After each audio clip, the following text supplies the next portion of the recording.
ایک دفعہ کا ذکر ہے، سیدنا موسیٰ علیہ الصلوۃ والسلام کسی جگہ پہ بیٹھے ہوئے تھے تو اللہ کی طرف سے وحی نازل ہوئی، اے موسیٰ آپ سمندر کی طرف جائیں، وہاں 3 کشتیاں غرق ہونے والی ہیں، ڈوبنے والی ہیں۔ تو سیدنا موسیٰ علیہ الصلوۃ والسلام سمندر کی طرف روانہ ہوئے، چل دیے۔ جب آپ کنارے پہ پہنچے تو آپ نے دیکھا کوئی کشتی نہیں، کوئی کچھ نہیں۔ تھوڑی دیر آپ ٹھہرے تو دور سے ایک کشتی دکھائی دی۔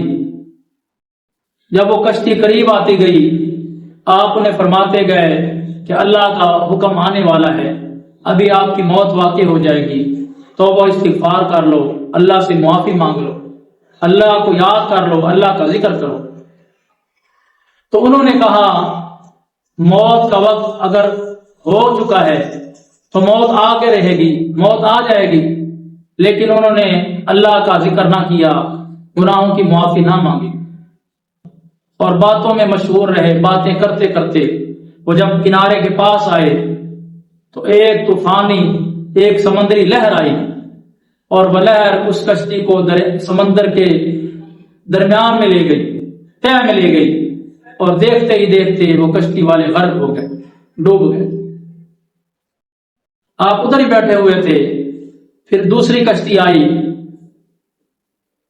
ان کی طرف بھی آپ نے دیکھا اور انہیں بھی یہی حکم ارشاد فرمایا کہ اللہ کا حکم آنے والا ہے، آپ کی موت کا وقت ہو چکا ہے، تو اللہ رب العزت سے معافی مانگ لیں، اپنے گناہوں پہ شرمندہ ہو جائیں، توبہ استغفار کریں، اللہ کا ذکر کریں، اللہ کو یاد کریں۔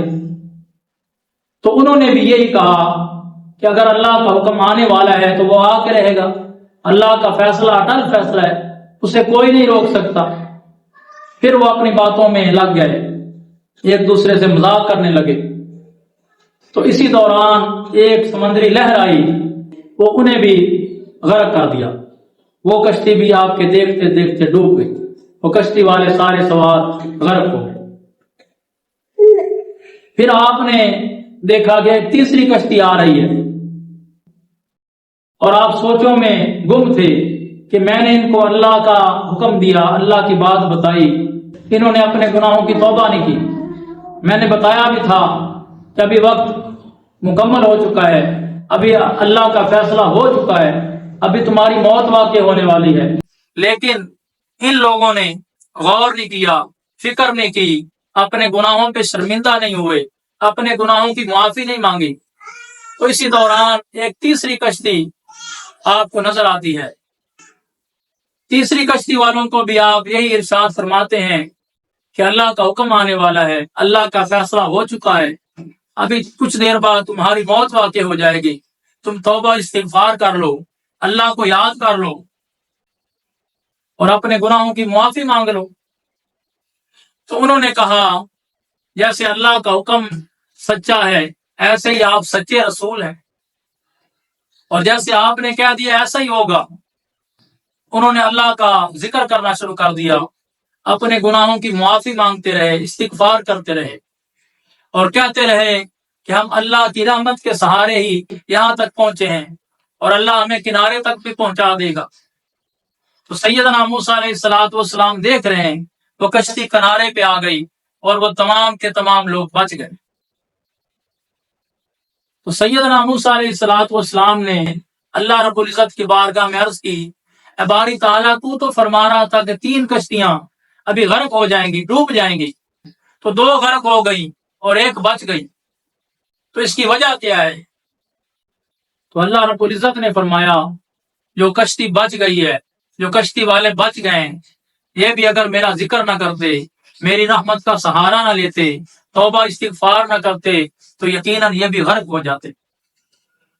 انہوں نے میری رحمت کا سہارا لیا اور کہا کہ ہم اللہ کی رحمت کے سہارے یہاں تک پہنچ گئے ہیں، تو اللہ کی رحمت کے سہارے ہم کنارے تک بھی پہنچ جائیں گے۔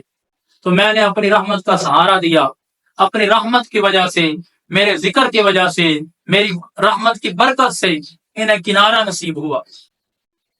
اور جو 2 کشتیاں ڈوب گئیں، انہوں نے کہا کہ اللہ کا فیصلہ برحق ہے، وہ آ کر رہے گا۔ انہوں نے میری رحمت کا ذکر نہ کیا، میری رحمت کا نام نہ لیا، اس لیے وہ غرق ہو گئے۔ اگر وہ بھی مجھے پکارتے، میری رحمت کا نام لیتے، تو میں انہیں بھی بچا لیتا۔ اور حدیث پاک میں ہے، مسلم شریف کی روایت ہے، سرکار علیہ الصلوۃ والسلام نے ارشاد فرمایا، اللہ رب العزت نے جب تمام مخلوقات کو تخلیق فرما لیا، جن و انس، نباتات، حیوانات، کیڑے مکوڑے، پرندے، ہر چیز کو جب اللہ رب العزت نے، ملائکہ، عرش، کرسی، ہر چیز کو جب اللہ پاک نے تخلیق فرما لیا، تو مخلوقات کو پیدا فرمانے کے بعد اللہ رب العزت نے عرش پہ لکھ دیا، میری رحمت میرے غضب پر غالب ہے۔ یعنی جو میری رحمت ہے وہ میرے غضب پر غالب ہے، تو اس لیے میری رحمت ہر گھیرے ہوئے ہے اور میری رحمت ہر چیز پہ وسیع ہے۔ تو انہوں نے میری رحمت کا سہارا لیا تو میں نے انہیں بچا لیا۔ تو جو اللہ کی رحمت کا سہارا لیتے ہیں، اللہ انہیں دنیا میں بھی عزت دیتا ہے اور آخرت میں بھی عزت دیتا ہے۔